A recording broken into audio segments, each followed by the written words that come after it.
Super Scoreboard presents Scotland's Euro Stories with the Scottish Sun. Hello, I'm Stephen Mill and welcome to Scotland's Euro Stories with the Scottish Sun, a podcast where we look back at the national side's appearances at the Euros, Euro 92, Euro 96 and Euro 2020 obviously.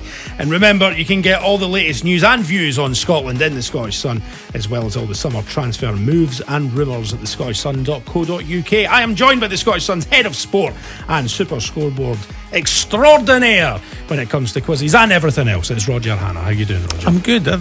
This is the first time I've actually listened to what you've been saying at the start of the show, and you've got me worried now, Stephen. I'm listening to when we qualified for Euro 92, then straight away 96, Euro 2020, straight away 2024. It better not be another 24 years before we do it again. There was a big gap in there. Yeah, that was a really lean period, wasn't it? Yeah, that isn't no good at all. I don't think so. I think the squad that we've got coming through, I mean, Ben Doak. I mean, everything's on Ben Doak now. Billy Gilmour's going to be playing for years to come. It'll be fine, I'm sure. So, listen, we're going to look back down memory lane with another very special guest today.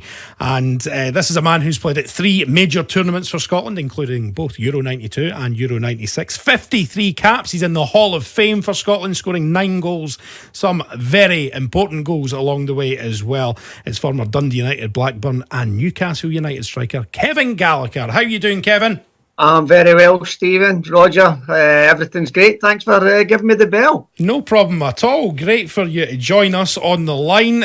So listen, Kevin, we're just going to, as I mentioned, take a wee chat down memory lane. Lots and lots of interesting stories I'm sure you've got in your back pocket about your time playing with Scotland. Let's go all the way back to the start though. So obviously, in terms of your club career, Dundee United, so successful during the 80s, playing under wee Jim and all the rest of it. Playing in a Scottish Cup final, playing your part in the run to the UEFA Cup final obviously as well, and you were just a youngster at that stage. Were you on the Scotland radar when it came to getting called up to the A team? Obviously you were in the under 21s, but what was it that you think made you get that call up to the A team? No, it was kind of weird. I think managers were scared of my size because I was tiny. I'm probably 8 stone wet through when I was in Scotland as a youngster, and I think kind of Andy Roxburgh looked at that and he always said like it didn't matter, your skill and that would take you above anything, but I think in deep hindsight he'd have preferred me to be about 3 or 4 inches taller and about a stone heavier. I think my pace got me away with a lot of things that helped me along that line, but I think when I go back and I think in my early years being successful in the way that we were at Dundee United, for me, and the run we had when I was 20 years of age, and we talk about young, but there's players nowadays that they're making debuts and they're doing well at the age of 18 and then 17 just as they come out of school. So 20 was young in those days, and to be with a squad of lads at United like I was with was fantastic because they helped you develop as much as they could. They gave you stick to kind of mature you, and then of course you had wee Jim with the iron rod to keep you a level pegging. So it was a fantastic upbringing, and one that I thought, well, by the time I reached 24 years of age, got married, and I thought World Cup 90, I thought this could be this is it, and Andy Roxburgh left me out the squad, and I just thought, well, that's my chance for the national team gone, and I thought that would be all over. It was strange. I mean, we're talking now, Stephen mentioned Kevin, Ben Doak and Billy Gilmour. We talk about, young players, but when you came through, you made your debut for Scotland in 88 as a young man, 7 days after you'd scored in the Scottish Cup final, and a year after you'd been involved in that United squad that got all the way to a European final. So you actually, as a young man, had far more experience than a lot of today's young players have at the same age. Oh, definitely. And I noticed that down here in England, Roger, as well, that people only see my career as being down here started at basically Blackburn. They forget the career I had in Scotland, and that's the kind of downside down here. But then, it was just fantastic for me to be brought up with that squad of guys, as I said, and you go out, you do the best you can. And Jim McLean was true to his word. He said, if you're good enough for my team, you'll play. And fortunate for me, Ralph Millen got an injury and he stopped me in as a right winger. He obviously thought that was going to be my position for the future, but he's seen something in me that kind of merited between Ralph Millen and maybe Paul Sturrock, because that was the two guys that he actually got me to watch when I was 17 and said, you will keep an eye on these two guys because that's the kind of player that you could be. And it's kind of weird because I was centre midfielder as a kid and signed at Dundee United as a centre midfielder. But obviously my size was going to let me down in that position. And I think eventually becoming more as an inside forward was somewhere that I didn't fall upon because I scored goals for fun. It was just the fact is that the manager wanted me to develop in different positions and understand the game of football better. It's funny you mentioned Paul Sturrock. He had to wait to get to a major tournament. I think he went to Mexico '86 under Alec Ferguson. You spoke there about your disappointment at Italia '90 when Andy Roxburgh didn't pick you.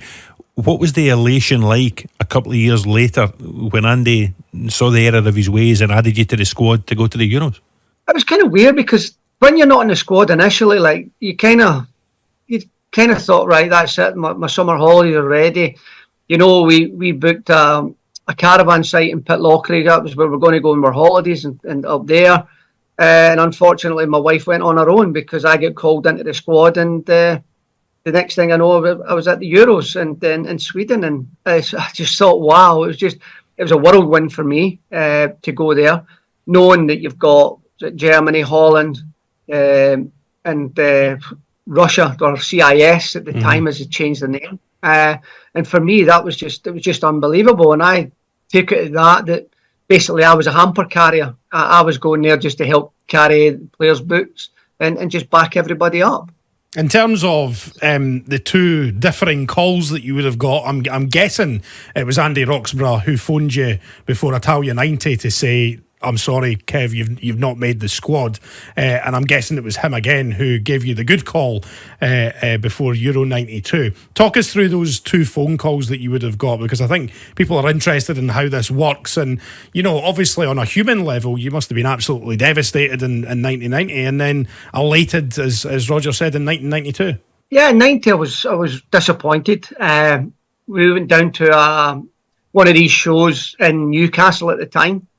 And I think Mo Johnson got an injury. And I get the phone call on the tannoy in this park in Newcastle with Kevin Gallacher, please come to information desk. And I'm thinking, well, that's me. Who knows I'm here? How did they get a hold of me or whatever? And I went to the phone and it was Andy, and he said to me, he says, Mo's got a wee ankle injury. You're going to be on standby for the World Cup.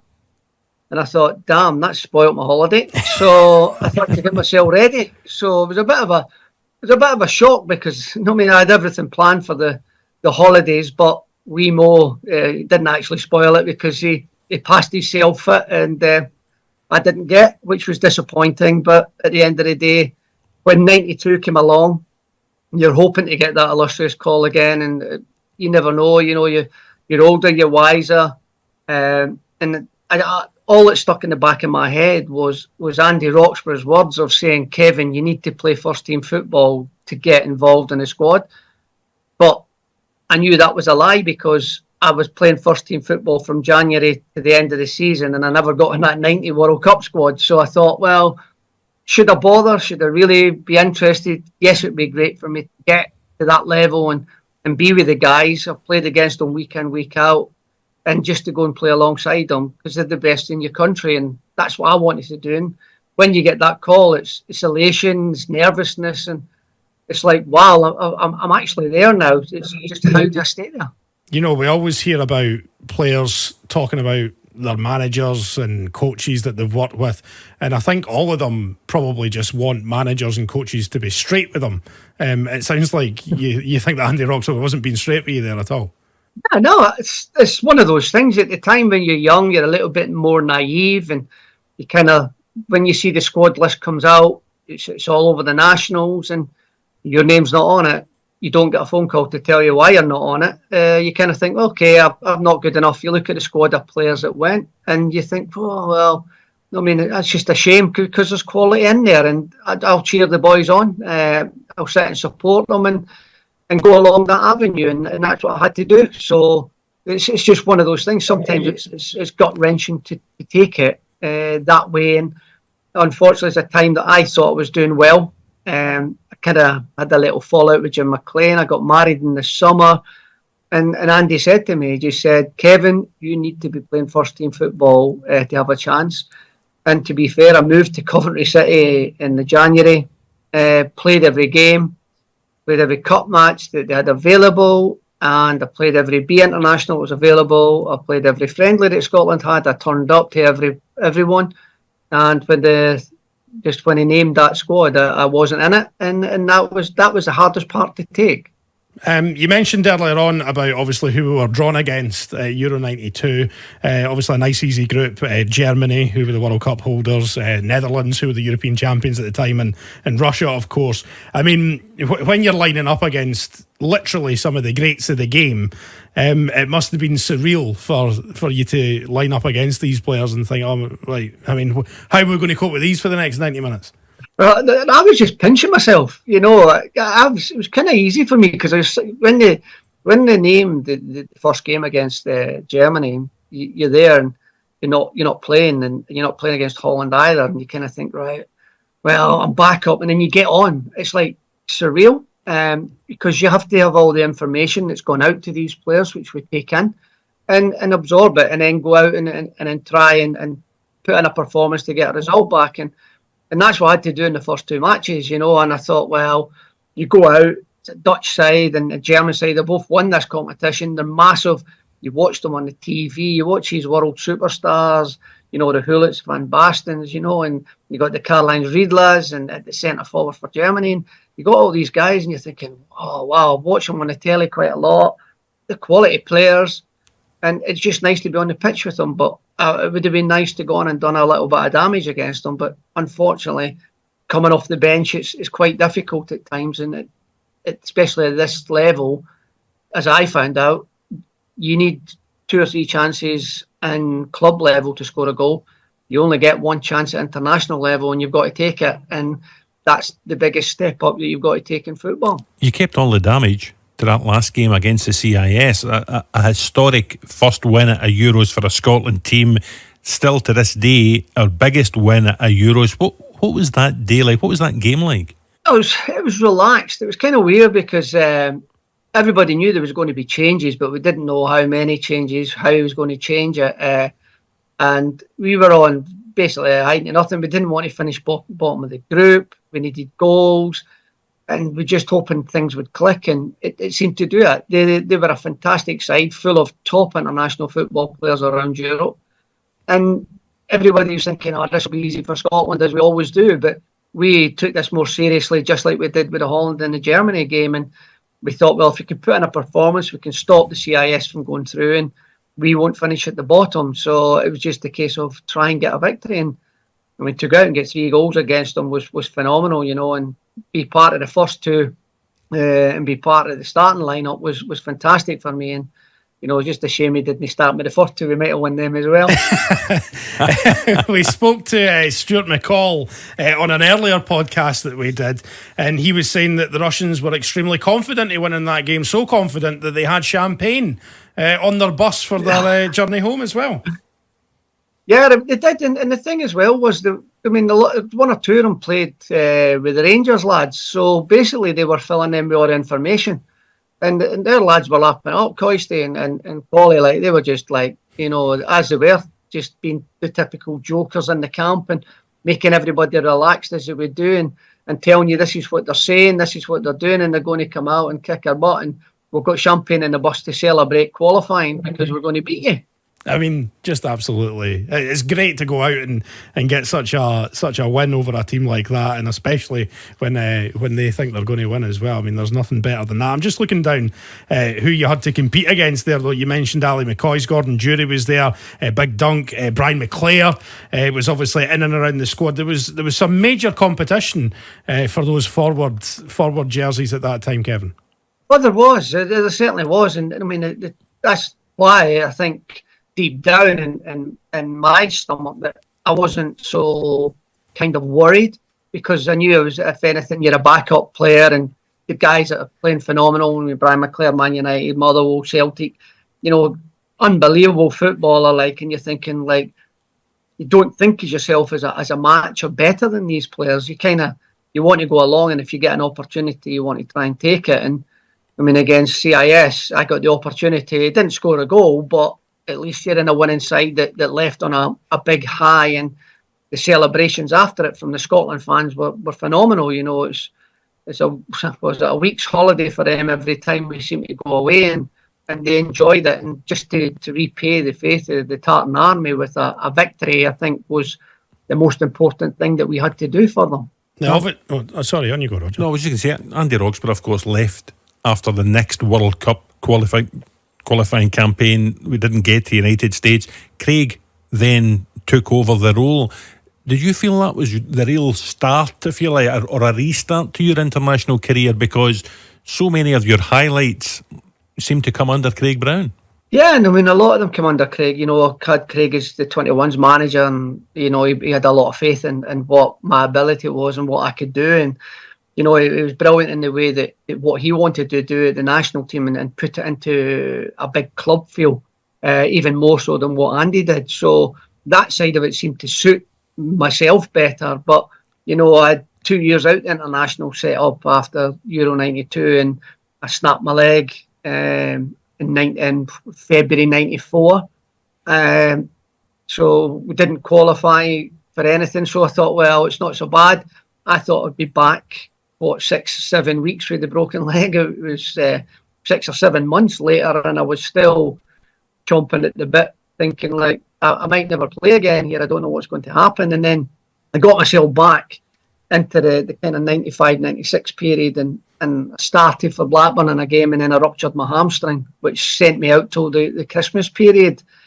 So I had 6 months realistically to prove that I was going to get back at international level for Scotland, and that was a difficult side for it. Had I got myself fit enough for this time, and that was a period, and I did. I went on for Blackburn, and I played something like, I don't know, 15 games or something. Only got a couple of goals, but I was playing in various positions to get fitness. And to be fair and honest, I didn't think I would get to Euro 96. I was desperate because it was in England, and I was trying everything to get there, extra training session, extra gym sessions, doing everything to get myself fit. And it all paid off. You know, the hard work that I'd done with the 2 years of the broken legs, and eventually it paid off. And I think what happened with Craig taking me to that Euro 96, it gave me a self-belief that I could get back to the highest level again, and not doubt myself anymore.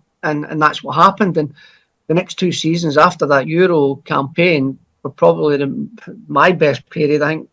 But I played 70, 80 games that season and got about, 30 odd goals, nearly 40 goals that season, or the 2 seasons. So for me, I just came back stronger, and it was just due to the fact that Craig had the belief that I could get back to international level, and took me in that Euro 96 squad. You mentioned, obviously, it was so important to qualify for those Euros because they were in England. I think that was weighing on everyone's minds. You know, we got there fairly comfortably in the end, but we get there, and obviously we're playing England. You had many colleagues at Blackburn at that time. Obviously, I think Shearer had just moved on by that stage, but you know, you had played with him. There was Tim Flowers was in the squad as well. I'm not sure if Tim Sherwood was floating in and out the squad. And then obviously there's yourself. There was Colin Hendry at Blackburn. So that's all a wee bit extra incentive as well. What was the chat like in the dressing room at Blackburn at that point? It was mental, you know, between David Batty. He was a wind-up merchant anyway, and I spent 6 months in rehab with my first broken leg with David Batty, and got a good rapport with him, and we're just winding each other up, you know, texting, Shearer texting big Colin Hendry, you know, just winding him up, saying, big man, I'm going to have you in my pocket. So it just all sorts was flying about. Just the banter was, some of it is true, probably too crude to actually repeat at times as well. But it was just one of them. We had to keep it below Craig. I don't think he would have took too well to it had he known that we were texting each other back and forward, England camp, Scotland camp, and having a little bit of banter. But it all came out well and fair in the end up when we all met up after it all. Yeah, that's what I was going to say. Like, as I said, we spoke to Stuart McCall, and he said, before a match, he wasn't interested in sort of, going and speaking to anyone. He was just sort of like focused. But there was other boys in the squad who, met former colleagues and colleagues that used to play with, played with that. So were you one of these people who would go and chat to, like Alan Shearer before a game or whatever, something like that? Yeah, we did. I think I'd done something for TV. I think I did a chat with David Batty. I think it was. We'd done a chat, and it was just holding out and having a general Q&A and having a bit of banter. But it was, you could tell when you see the interview, I think none of us were having it. I was obviously vying for the Scotland side of things. He was vying the England side of things, and you could tell the bitter rivalry between us, even though we were teammates and you have a bit of a laugh. You could tell there that deep down, as soon as we crossed that white line, we'd be kicking each other as what happened. The 0-0 game against Holland, obviously you took part in. It was a 0-0 draw, which we specialise in Scotland here. A great save on the line from John Collins as well. But again, that was another fantastic Holland team that we had to go up against. Oh, Hulett, Van Basten, Neil Rijkaard, Koemans. You look at them, Van Thielen, you look at all the names of these guys. They were all European superstars. It was a phenomenal team, and I think we had a guy, Richard Vitschka, who'd played.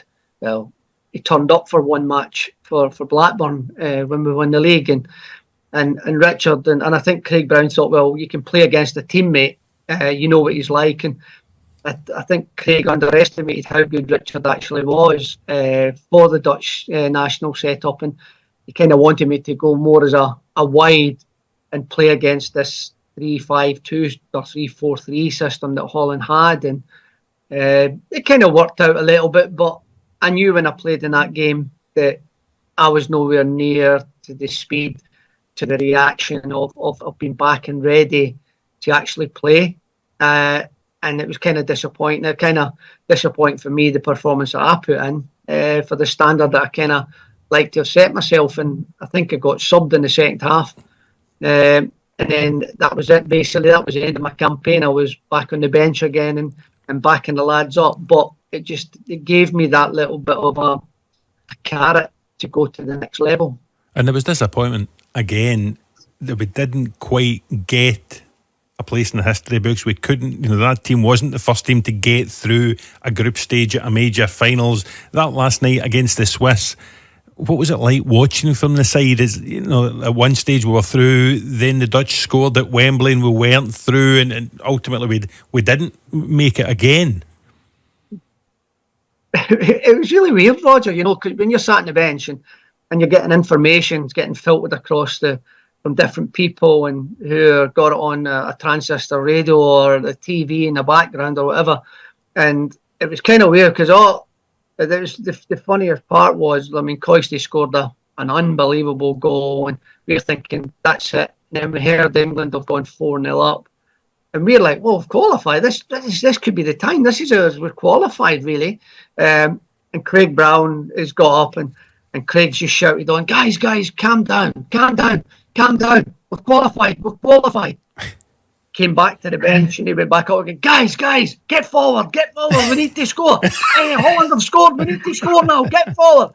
Like, it was just, and us as you shouldn't laugh at the manager, but we couldn't stop laughing just for that circumstance of what Craig done. And I thought, you just shouldn't have mentioned it in the first place. But it was one of them, and it's typical when England let you down for qualifying for the next round, isn't it? Yeah, absolutely. And, you're speaking with a lot of affection for Craig Brown. That's what I've picked up over the last sort of 10, 15 minutes. But, obviously he's sadly no longer with us. He seemed like someone who just got everyone on side. That's what I'm picking up here.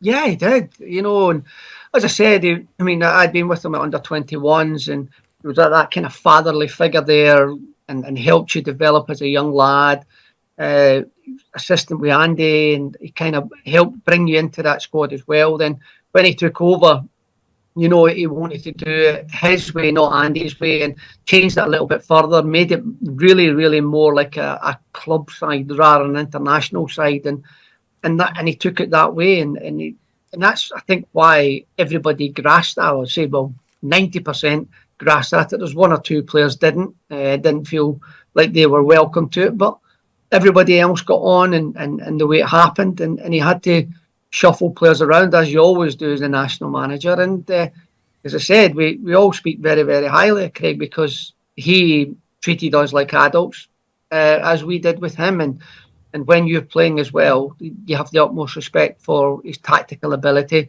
the knowledge he had in the opposition, how he done it with the opposition, and what you looked at to prepare against the opposition. Like, it was like, wow, it was surreal, that all the work that he done. And it just wasn't. He just wasn't winging it. He was grafting his socks off for it, and the players bought into it. And Craig, up until the last Euros, Craig, of course, had been the last Scotland manager to take a national team to a major finals, Kevin. No one was happier than him when Steve Clarke took that record at Euro 2020. Take us back. You were an attacking player in the English top flight. Steve Clarke was a defender in the English top flight. Did you have a few running battles with him in your day? I did. I had running battles at St Mirren when he was at St Mirren. And then when he went to Chelsea, obviously, you know what it was like. And he either played centre-half or he went to right-back on the odd occasion. And Clarke got on with it. He was one of those guys that he got 7 out of 10 every game. You know, he'd go out and he would give his best. What he could do. And his knowledge was phenomenal. And I found that out after he retired and he became a football coach, you know. And I went to Newcastle at the end of my career, and that's when you get to know people, because you started doing coaching licenses and things, and you're going on to your coaching badges. And I was starting to take them and understand a little bit. And we played Sheffield United, and I got man-marked. I'd never been man-marked in my whole career, ever at all. But Neil Warnock got obviously shown me respect, got a guy marked forward to man-mark me against Sheffield United in the Cup.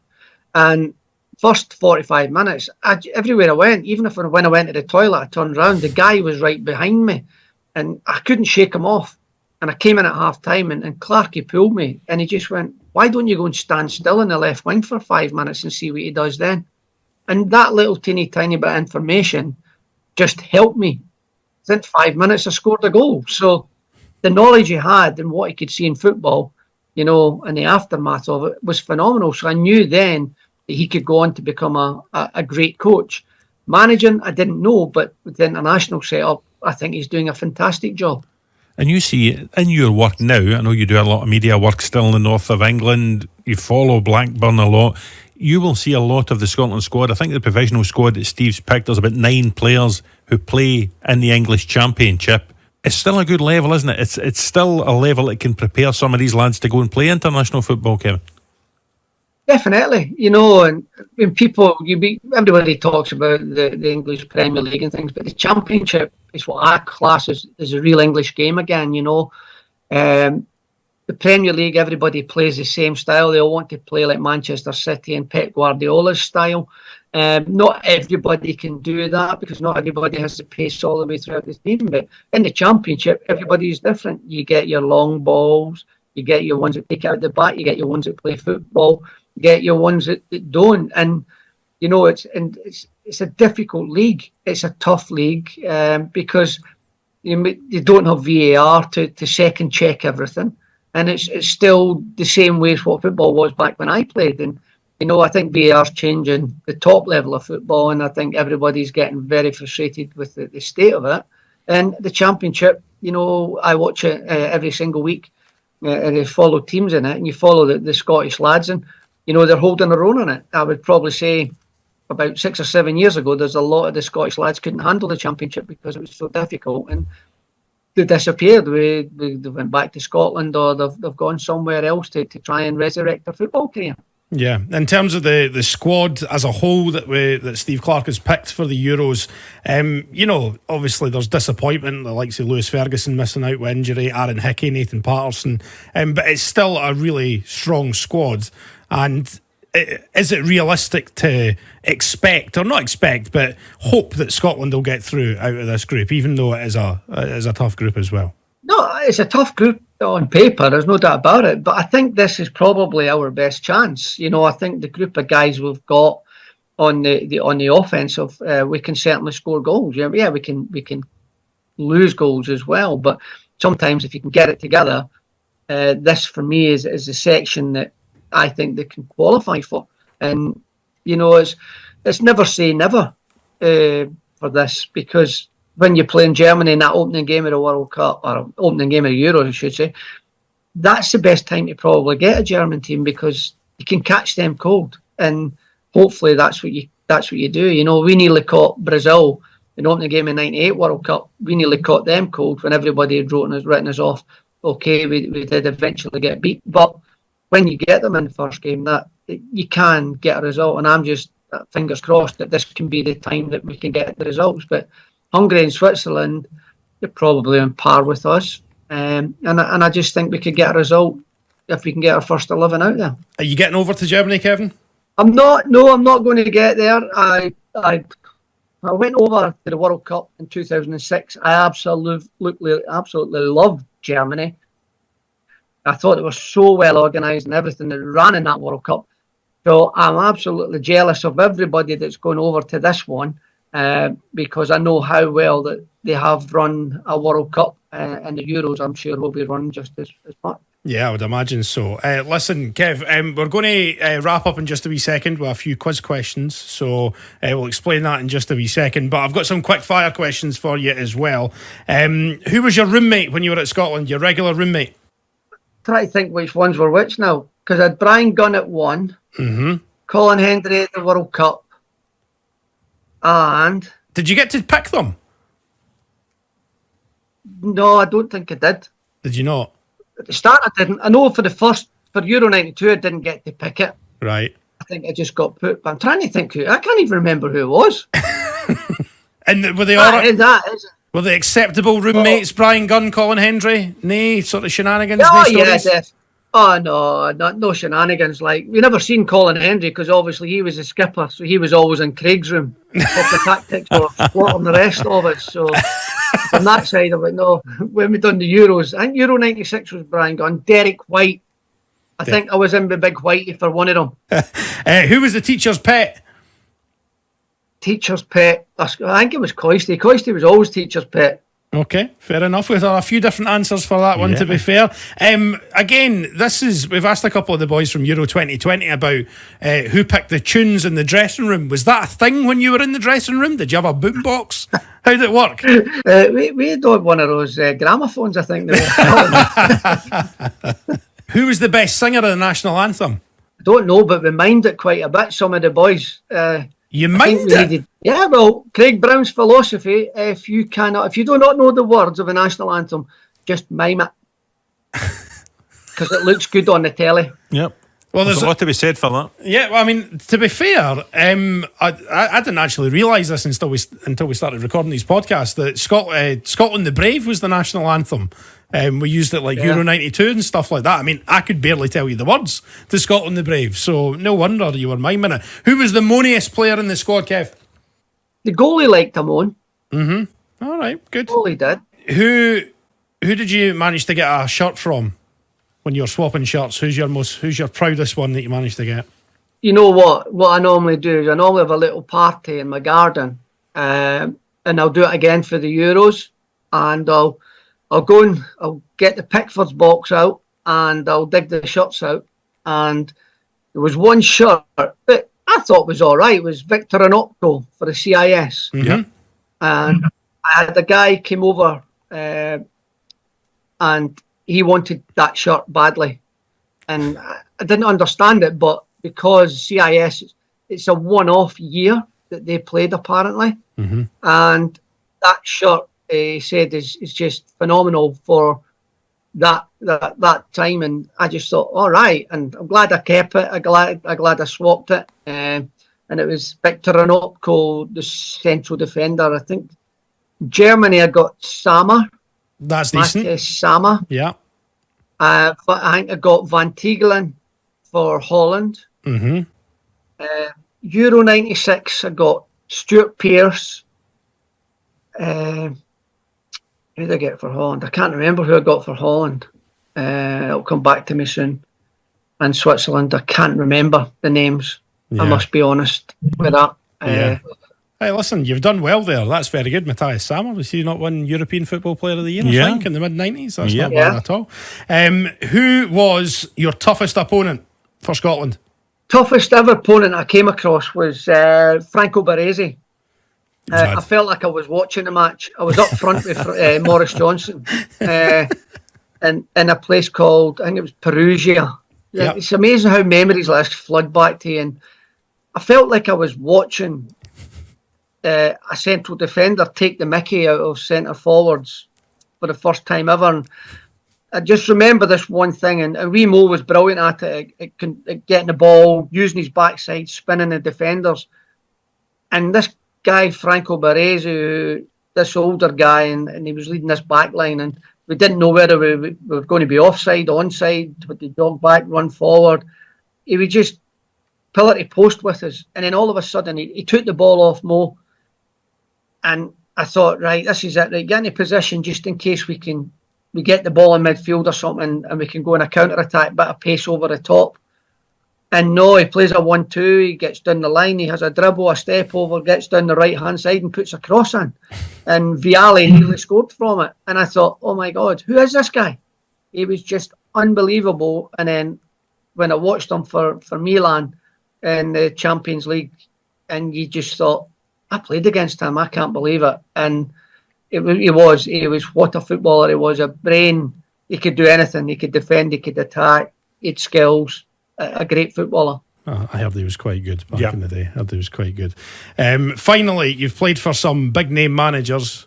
If you could only pick one, Jim McLean, Kenny Dalglish, or Craig Brown. I think realistically, I mean, it's a tough one. Like, I don't like to single out one because they were all magnificent in their own way. But I think Jim, for me, believing in me and my size, and what I could do with my ability, and to give me that opportunity in a team that when I joined were Premier League champions in Scotland.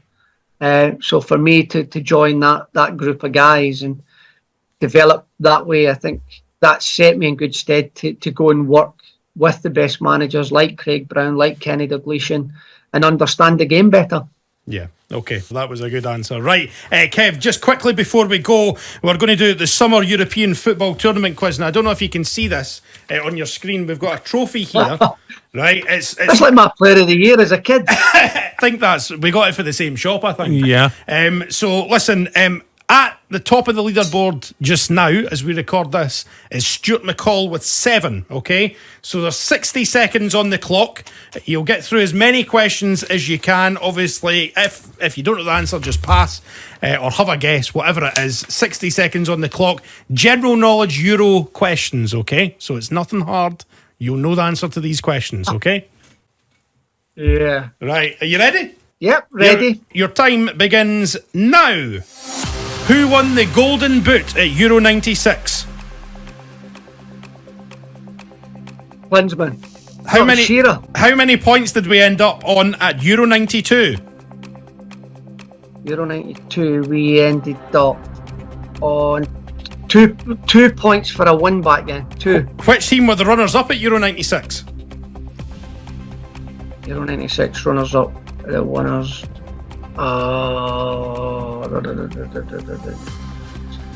Italy. At what stadium did Scotland play their games against Holland and Switzerland at Euro 96? Villa Park. Who were Scotland's first opponents at Euro 2020? Oh, God.